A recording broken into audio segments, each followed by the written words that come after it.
Welcome to When Not Yet Becomes Right Now, the podcast where we dive deep into the moments of transformation, the times when not yet shifts into right now, and everything changes.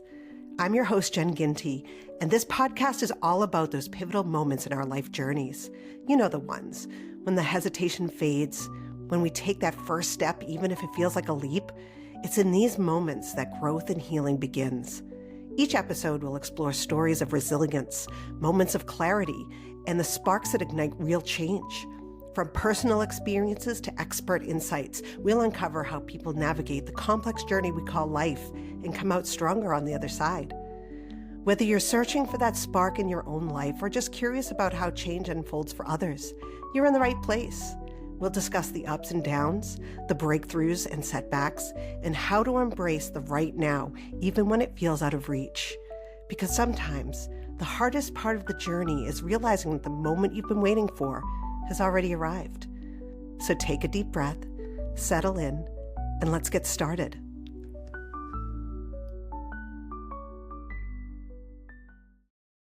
Hello, and welcome to When Not Yet Becomes Right Now. I'm here today with a wonderful guest. His name is Jason, and I'm going to introduce him. Jason Tuttle is a married father of 2 kids with multiple mental and physical disabilities. Jason was a stay-at-home dad for 12 years until his son suddenly and unexpectedly passed away from issues related to his needs in the beginning of 2022. Since the day his son passed, Jason created a website, a Facebook page, a blog, and a community called Letters to Zachary that details his raw, unfiltered, and open grief journey from his perspective as a father. It is a place where men can feel vulnerable enough to share their emotions, to empower women to help the grieving men in their lives, and show that it is okay to share vulnerability through Jason's example. Welcome, Jason. Thank you for having me on. Yeah, thanks so much for being on. Sure. So, why don't we get right into it? Could you tell us a little bit about your origin story? Sure. Like you said, I'm a married father of 2 kids. I've been married at this year 21 years. My career field is education. I originally started out teaching elementary school physical education. I did that for 9 years. After that point, when I started having some medical issues with my son, who is the more medically fragile of my 2 kids, I decided at that point, or at least my wife and I decided at that point, that I was going to be the one that was going to stay at home and do all the physical medical stuff. And when the hospital stays came up and doctor's visits, that kind of thing, it was always kind of agreed upon that I was going to be the one to stay at home just because my wife, between the two of us, not that I'm not career oriented, but my wife was generally a little more career oriented, and she tried the stay at home parenting for a little while. And I mean, she's a great mother, but she's just like, no, I've got to get out of the house. And so I told her, I said, I have no problem with that. I can do that all day, every day. So that wasn't an issue. And I did that for approximately 12 years, up until my son passed away, like you stated, in the beginning of January of 2022. I'm so sorry. Thank you. So, when this all hit, you made a decision to share your grief with others. Sure. Uh, I did. It wasn't immediately that I did it.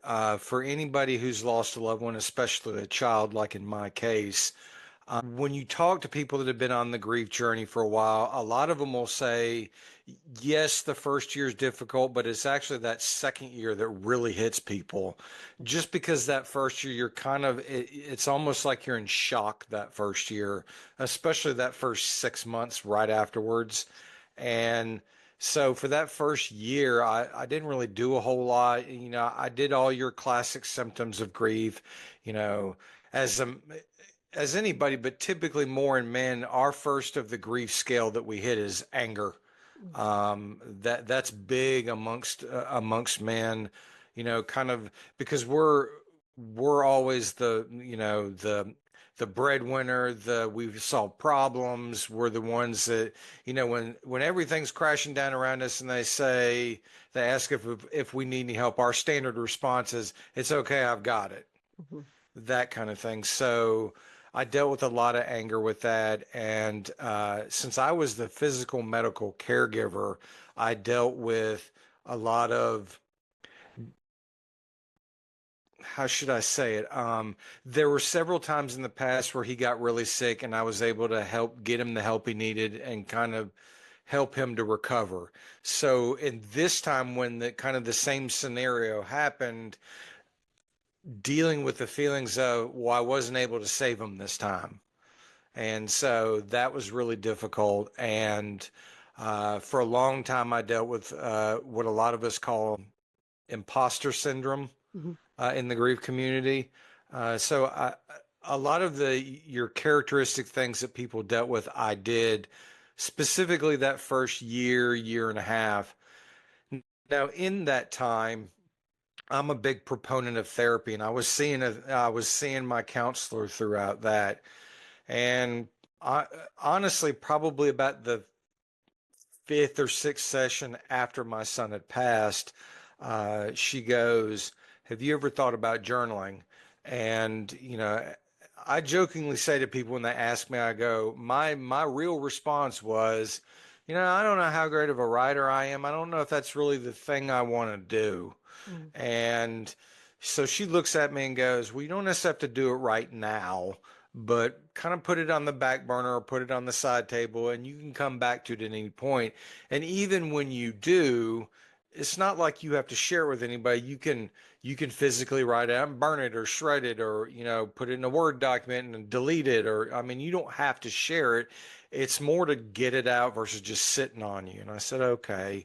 And so that probably sat on the brain or on the back burner for probably 9 months after that. I resisted it for a long while. And the thing that kind of brought it out is I was on Facebook, as all of us are. Um, I was looking at a reel, and I don't remember what the reel is, but whatever was playing in the reel, it wasn't, there was something in there that I saw that reminded me of my son, and the emotion just kind of it kind of gut punched me, and like I just lost it. I just uncontrollably, as people say, ugly crying kind of thing. And so I opened up a Word document, and like Oxford English style form, I wrote a letter to my son and I verbally vomited on a page, and I did that for weeks. And so ultimately what led to kind of what we're talking about here today is I got into one of the groups I was in. I got to know the female moderator there very well. And one day I said, "Do you mind if I post one of my journal entries?" And she said, "Well, sure. We don't mind. In fact, we'd love for you to, because we so rarely get men in here posting." And so I was just about to post it, and I kind of paused myself and I thought, am I in the mental space right now to be able to post this on the internet? Because as wonderful and as helpful as this, I didn't know at that point, but as what I've learned, as helpful as they are, I had to accept the fact it's still the internet and there's still going to be probably naysayers out there that are going to say something. And am I in the headspace at this point to be able to take that criticism? And so I still did anyway, and no more than I did it. Probably within, I posted it that morning, and by that afternoon, I had a massively positive response. Um, I had women say, "We've never crossed paths. We don't know each other. I've never told anybody like what's deep down inside, and you have hit it the nail on the head. I feel this entire letter word for word." And so, I would come back and say, "Well, I appreciate, the positive response, and this is inspired by my son. I'm glad this kind of resonates with you. I'm writing how I'm feeling just in the raw moment, and I'm glad that someone else feels the same thing, even though we're in a club none of us want to be in." And so that right there is kind of what started the ball rolling up to this current moment. Wow. Wow. So, there's so many different ways we could go into this conversation. Mhm. I, you know, let's start with grief as an emotion. So, grief is an intense form of sadness, Mhm. right? Yep. And sadness is an extremely difficult emotion to sit with. And I've found throughout my life that I tend to do just like what you had said about what men tend to do when they go into grief. They start with anger. Yep. And although their initial emotion is sadness, is grief, Hmm. they jump to a secondary emotion. For me, it's because it feels safer to Hmm. be angry. It feels like I'm in more control of Hmm. anger. How do you feel about that? Well, as kind of a side note, before my son passed, I had been seeing the same counselor for probably a year. Um, I will openly admit for a very long time, and it wasn't directed at anybody, but I had a lot of anger inside, and what I realize now is even when I didn't realize in the beginning was before my son had ever passed, I was actually dealing with grief. I just didn't know it because I was grieving the life I thought I was going to have or what was going to happen versus the life I got. And then the life I got was incredibly difficult those first 5 or 6 years because it was flying at the kind of the seat of my pants kind of scenario. And so for the longest time, I had this just internal anger of life is not supposed to be this way. Why is this happening to us? Why is this so hard? You know, why is trying to get care from my kids so difficult? Why am I having to jump through all these hoops through, I'm in Georgia, so the Georgia state government, all of those just kind of difficult questions that a lot of us in the special needs community ask from the start, outside of just battling with doctors and specialists and all that stuff. So, I dealt with grief for a very long time, and it was like I said, it was kind of an internalized anger that I had for, and that of the year that I went to therapy, it probably took me at least a quarter of that therapy to finally get to the point of I'm tired of dealing with this garbage. I need to get past it. And I did and got different strategies and things that that I could deal with as it relates to the grief and just the life we're leading, and which then translated after my son had actually passed.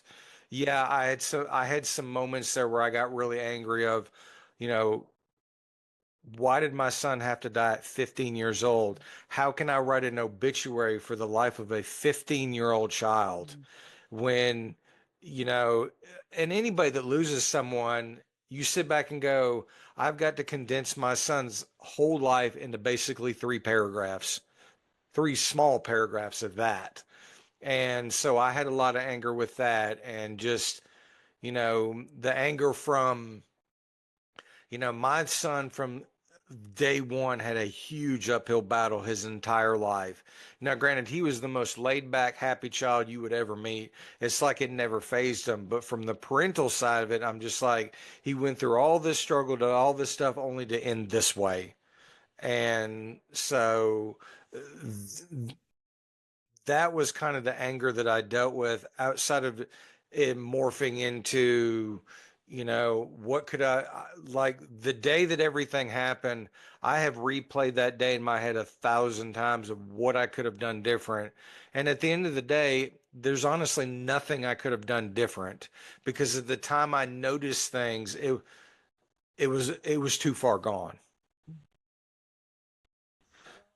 Yeah. So as for the anger, you know, it's it's almost like when you heat up an oven and you get it to whatever temperature you want to have it, and then you're done with it and you turn off, and it takes like 30 minutes to kind of cool off. Well, for those next several months, it took me those next several months to kind of get to a point where I wasn't just so angry all the time, is kind of how I dealt with it. Well, that's a great way to put it. The stove Hmm. and it having to, cool down for a period of time. It makes a lot of sense. Uh-huh. So when you started posting more often, was it on this Facebook group that you had initially started, or did you start going in a different direction? Well, the group I initially started was someone else's group. like I said, I just got to know the admin very well. After I posted that first letter, she loved it. And so we got to know each other very well. And she almost got to the point where she wanted me to post more and more because she just liked the style of writing I had and just, the analogies I had and just those kind of parts of it that she hadn't really heard before, I guess. And in that time, I had several people. When you're someone that people think when you're someone that people think you can write, typically you always get, well, have you ever thought about writing a book? Mhm. Have you ever thought about doing a podcast? There's three or four typical things. And, that when they asked me that, I was a little over a year out. And, and I mean, I was nice to him, but I was just like, I just don't know if I'm in the headspace for a book. I'm definitely not in the headspace for a podcast just because I know what's involved in that and the time consumption it can be and just everything. I said, maybe down the road. And I had several suggestions. And finally, someone, and I don't remember who it was, said, have you ever thought about doing a Facebook page? I said, well, what is that? And they said, you go to your favorite like business and they've got a page on Facebook. That's a Facebook page. It doesn't necessarily have to be business related. You can make it a blog or 100 different other things. And they said, you don't necessarily have to create new content. You could just copy and paste what you already have. And when you do write it, you copy and paste it and make it a page for your content because you're already creating. And at that point I said, that's something I could do. It doesn't add anything to my plate. It just kind of, it's kind of a lateral move versus a forward move. Mhm. And so I started doing that. And, initially I got friends and family that followed it. And for me, kind of even though it was grief, the competition part of my brain started kicking in. And I was just like, well, I think I've got something here and I need to grow this, but I don't know how to grow it. And it was at that point, I literally started emailing all the big names in the grief community and said, hey, I'm so and so. This is what I'm doing. I feel like I've got something here. I've gotten a lot of good response from the groups I've been in. I'd like to grow this. Can you give me, what worked for you when you did this? What's something to avoid when when Hmm. you've done this? And literally all of them were very gracious. They all helped me. They were like, well, if you're going to write a book, you're eventually going to want to create a website. But if you're not writing a book, you're going to want to do A, B, and C. If you're going to go, say, the podcasting route, you're going to want to do D, E, and F. And all of them. And I employed all of those things. And from that point forward, it just started growing. And, um, so I had the Facebook page for probably maybe a year, a little less, something like that. And as of the other day, I'm about 1,200 followers in a little over a year, which to some of the bigger pages may not be a whole lot, but for me, who's kind of the grassrooted roots this, Mhm. that's a big number to me. Doing that. The website I've only had for a couple of months. I did that because, and we can get into this later, because I got published and I wanted somewhere where I could, one, put that on to sell it if people wanted it, Mhm. and to introduce me and all the other letters to Zachary stuff and, possible speaking engagements, that kind of thing. So when did you decide to call it Letters to Zachary? Uh, because ultimately, from that first letter on, that's what I was doing. Uh, Basically, what I was doing when I would have those moments, and like I said, in Oxford English form, date, name, dear Zachary, and I would just write in letter form till I got done writing. And it was my way to kind of express my emotion in the moment. You know, I am faith based, and so I 100% believe he's in heaven because he was the gentlest soul. He there was for what he had to deal with. It's just my belief that there was purpose behind it, and he's now been rewarded for that purpose. And when I wrote that first time, it was like I was writing him in heaven saying, hey, dear Zachary, today's been a really rough day, that kind of thing. Because that's kind of where the name came from.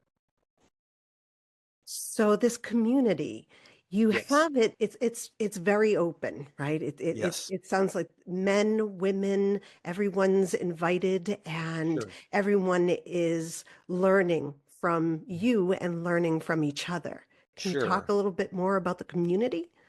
Sure. I initially created the community for specifically just men. I mean, I'll be honest about that because when I initially started looking for people to talk to, I wanted to find other men, not maybe not the exact same scenario, but that had unfortunately lost a child, people that I could kind of bounce things off of, and I could not find any, and it was just frustrating to me. And a long time ago, I just decided instead of complaining about things in life, do something about it versus complain about it. Now, I mean, I still have my moments where I do complain, but I try to do something physical about it to correct it versus just sit there and again complain about it. So I initially created it for men so that they could come onto the page and comment on the things that I posted about from their point of view, from whatever their situation was. Well, as we learn from both men and women, most guys that go onto pages, unless they're sports pages or something in that genre, they're lurkers. They'll come in and read and all that, but a lot of them aren't.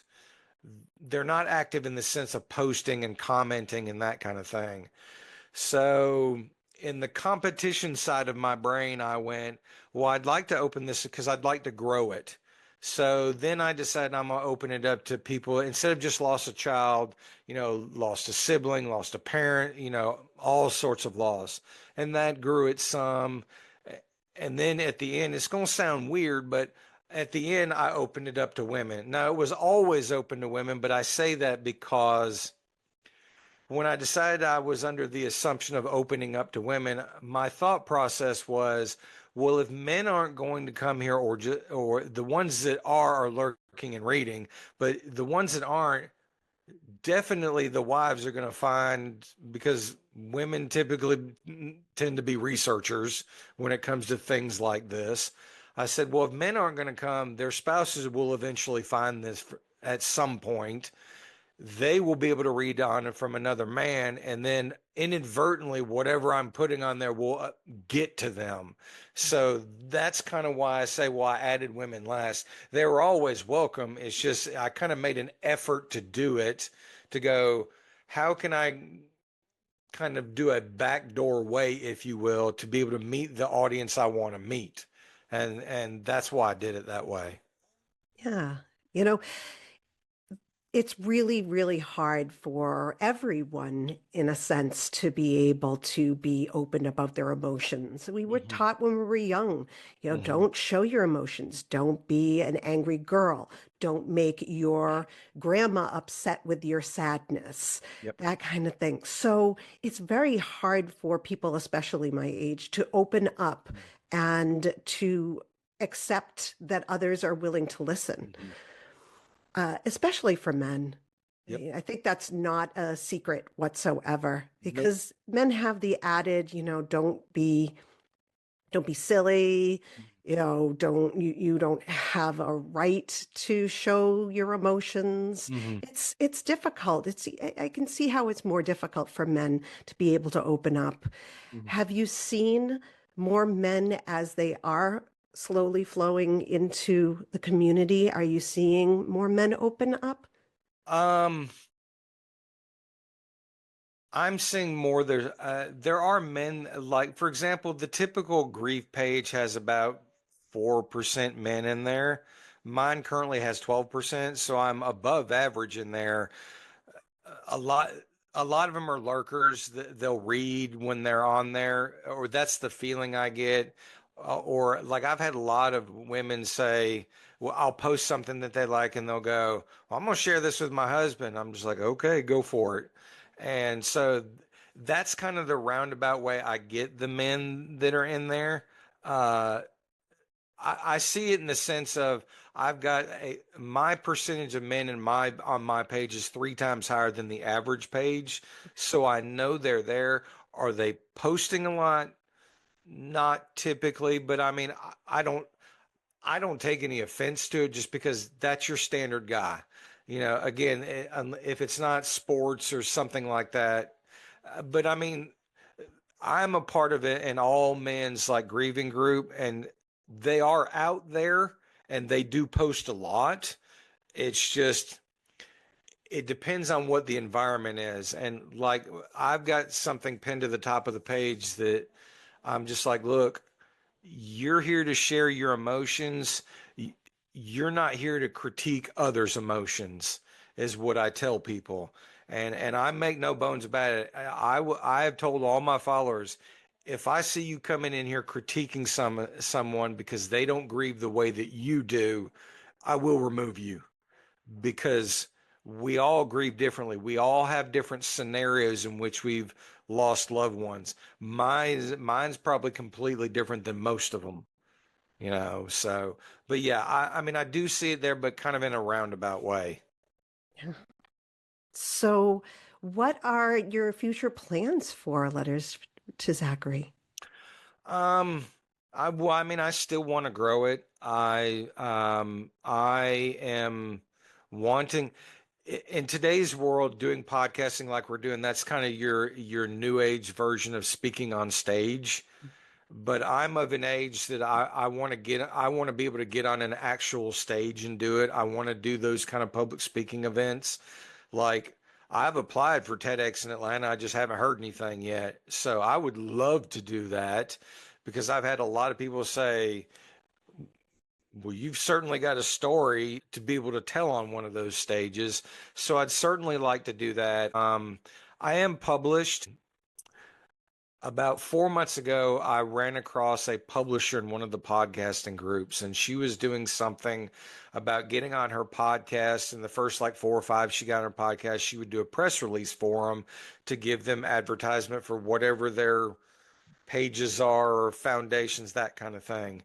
And so I messaged her and said, hey, I'd love to be on your podcast. Here's kind of my story. What do you think? Let me know. And I said, I could really use the press release because I'm really trying to grow this. And when I say press release, like she puts it out on the Associated Press, that kind of thing. It was a big deal. And so she comes back and goes, well, I could do that, but she said, I think we could do one better. She said, have you ever thought about being trying to be published? I said, well, I have. I said, but I don't really know what direction I want to go. And she said, well, have you ever thought about a coloring book? And I said, well, that's unusual. And I said, I've always been kind of on the right side of usual as it is. And I said, that sounds good. So after talking for a while, we decided that I was going to create a grief coloring book. And now the grief coloring book isn't like, does it necessarily give lessons on death and trauma, grief? No, not necessarily. What it is it's me and about 20 or 30 other people I've run across that have lost a loved one.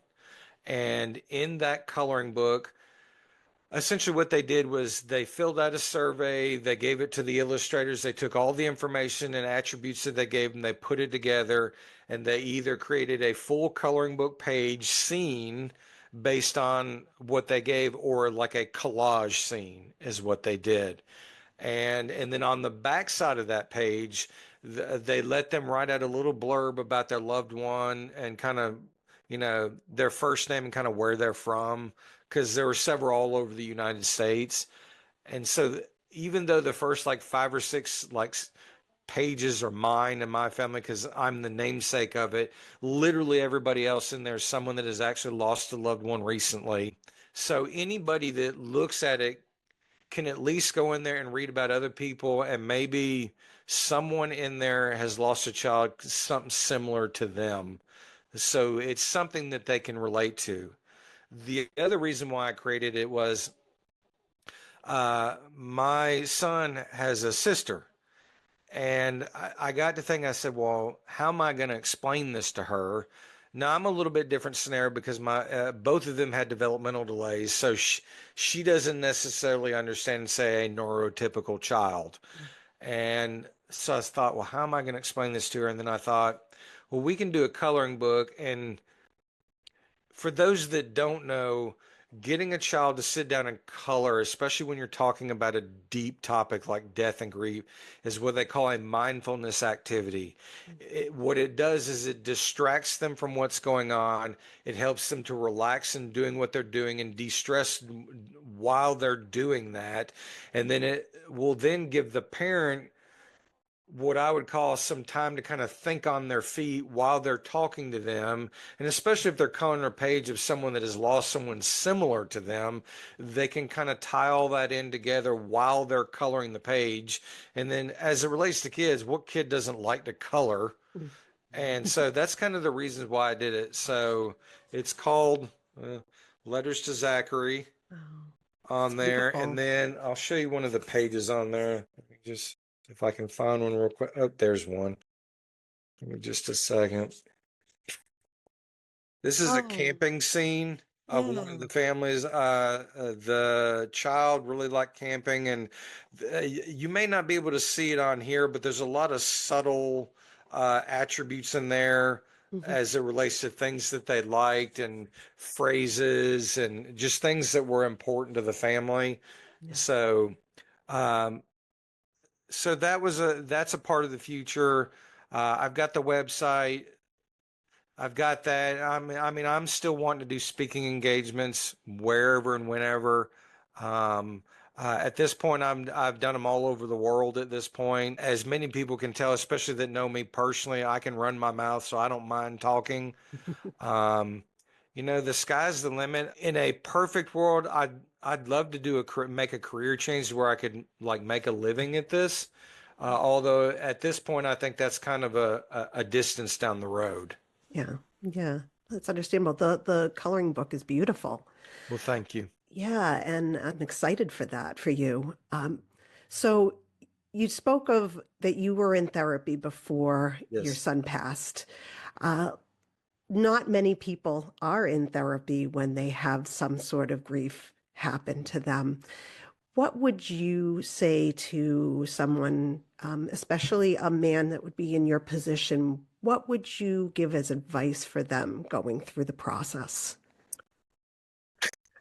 Well, the first thing I always say is even though men are simple, we're an interesting creature. And I say that meaning men will be the first to tell you that they don't want anybody to tell them what to do. And I laugh at that because, especially when it comes to men in grief, I said, you don't want someone to tell you what to do, but you're letting society tell you how to grieve, when to grieve, and where to grieve. I said, that's telling you what to do. Why do you care what some stranger or maybe even a family member is telling you what to do? It's your experience, it's not theirs. I mean, even between my wife and I, we grieve vastly different. I'm more open and upfront and I'm raw and transparent where my wife is quiet and unto herself and that kind of thing. So, I tell men, first of all, who cares what anybody else thinks? Men are typically very blunt to each other. So I would look at them and go, who the hell cares what someone thinks about how you're dealing with this? Forget them. It's you're dealing with it. They're not. And then I would tell them, I get the old macho attitude, work to avoid it or do something to avoid it. And what I would tell them is, sure, you can avoid it for a while. I said, but eventually it's going to catch up with you. And I said, the only way to get through grief is to grieve. You have to get it out. If you bottle it, suppress it, either you're going to put it back into being a workaholic and avoiding everybody, or you're going to live inside of a bottle, or you're going to one day you're going to have so much suppressed anger you're just going to explode one day and you may do something you may not be able to return from. And therapy and talking about it is just to get it out, to lessen the pressure on you. Now, where you do it and how you do it, that's up to you. If you want to do it in your man cave with some of your buddies that understand, like probably what guys who've been to war can do it. If it's working over a car, that's fine. You don't have to go to a counselor's office or a therapist office, And, I jokingly tell other men, I said, look, am I asking you to come have a moment with me and cry on my shoulder? No, that's not what I'm asking. What I'm telling you is you, don't run from it because it's going to catch you. You cannot run fast enough to get away from it. It's coming for you, whether you like it or not. It's like the old phrase, the light at the end of the tunnel isn't a light, it's a freight train coming my way. And I look at him and go, it's your decision. If you don't get it out, it's going to be a freight train that's going to run you over. If you do and go through the steps to go through that, it may very well be just the other end of the tunnel. Mhm. And so that's what I try to tell them. Yeah, yeah, that makes sense. And I'm a big proponent of therapy. I've been in therapy for throughout most of my life, and I understand when people are shy to choose a therapist. But what I tell people a lot when it comes to having a therapist is that this person is a third party. Hmm. They're not a part of your life. Yeah. You can tell them anything and it doesn't become a part of your life. Yeah. You're not going to tell your wife, you're not going to tell your best friend everything that you're feeling, right? Mm-hmm. So yeah, I try to I'm not the type of person who wants to force people to do it, but I try to give an Mm-hmm. explanation of why a therapist may be the best possible way for you to let Mm-hmm. it all out, right? Exactly. And another way is through letters to Zachary. Sure. My whole mission is, the weird thing about man is no man wants to do it, but every man is looking for that first man to be the example. And once they see that it doesn't hurt so much, then they'll start doing it. So that's the oxymoron of being a man. None of us want to be the first one, but when we finally see someone do it, we'll copycat them. And so part of the decision for me to do this was, if people want to be negative about it, fine, but I'm going to be the first one to or one of the first ones to open the door to say, hey, I've opened the door. I'm not dying of embarrassment. I haven't been shunned from my community. Mhm. I've, what I try to get them to understand is once you start meeting people that are dealing with this, it opens up a vast, huge world of people, men and women, that you can communicate with. For lack of better ways, if you just want someone to shoot the shit with, there's a lot of people I've come across that I could do that with if I really wanted to. It doesn't always have to be sad grief stuff. Right. It's interesting with every interview that I've done for this podcast, community always comes up, and it's such an important part of our healing Mhm. journeys and our growth journeys. And, when you're younger, you don't really see like when I was younger and had to go to group therapy, I hated it. It's like, Mhm. why do I want to be in a group with a bunch Mhm. of other kids talking about this? But as an adult, Mhm. having that community of people, for me it's people who experience complex PTSD, who Mhm. have experienced trauma, Mhm. and those people are such an important community so Mhm. that you know that you have others and you're not feeling alone. Oh, sure, certainly. Communities, just human nature. You can look at multiple points throughout just human civilization, all the way back to times of tribes. I mean, it's in the human DNA that things work better with a group of people versus individual. And you can look at it as simplistically as the fact that most of us live in neighborhoods, and all neighborhoods are our community. You may not know everybody in there, but if something were to happen, like a natural disaster, something like that, look at what happened in North Carolina and all the people from surrounding states that have gone in there to help them out. it may not be it may not be all North Carolina, but it's still neighboring states that have come in. That's still community. Yeah. Yeah. And it's important. Mhm. So tell us where we can find you. Well, my website is letterstozachary.com. And Zachary is spelled Zachary. A lot of people want to do ERY. So it's letterstozachary.com. All of my social media is Letters to Zachary, Facebook, Instagram, and TikTok. If you go to my webpage on the bottom, I've got the icons, and you can just hit the links, and you can go there, which would probably be the easiest to be able to do that. Uh, I will say that TikTok is my newest one. I never thought at my age I'd be doing TikTok videos, but here we are. It was honestly one of the people I'm connected with is huge on TikTok. Like he's got 250,000 followers. But he's also been doing it 10 years. I wasn't originally going to do it, and he came back and said there's a bigger grief community on TikTok than you realize.